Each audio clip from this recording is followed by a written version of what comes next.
मुंबईच्या कस्तुरबा रुग्णालयामध्ये इबोला विषाणूच्या संसर्गावर उपचार करण्यासाठी विशेष विलगीकरण कक्ष आयसोलेशन वॉर्ड सज्ज झालाय।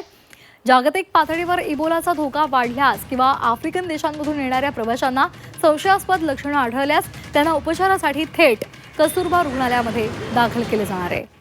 याचा आढावा घेतला आमच्या प्रतिनिधी मनोज पाठक यांनी। पाहूयात। कोविड नंतर आता सगळ्या जगानं दहशत घेतलेली आहे ती म्हणजे इबोला व्हायरसची।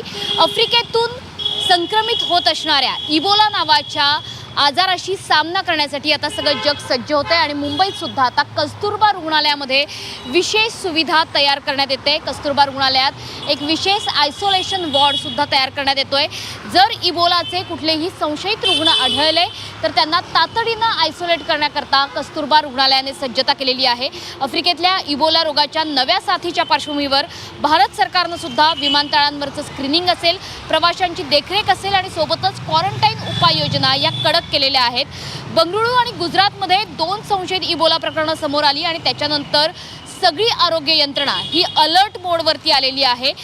ज्यांना ताप, सर्दी, खोकल्याची प्राथमिक लक्षणं आहे आणि सोबतच त्यांचा आफ्रिकेतून असणारा प्रवासाचा इतिहास आहे, अशा पद्धतीचा इतिहास असलेल्या सगळ्या संशयित रुग्णांना त्यांच्यासोबत संपर्कात आलेल्यांना सुद्धा आयसोलेशन वॉर्डमध्ये ठेवण्यात येते।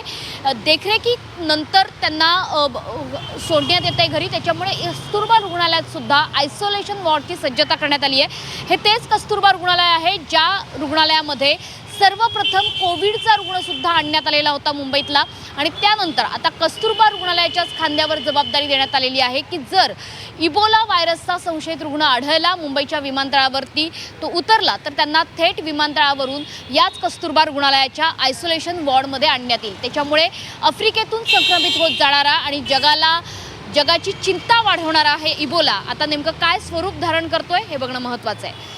कॅमेरामन सिद्धेश पाठक, झी 24 तास, मुंबई।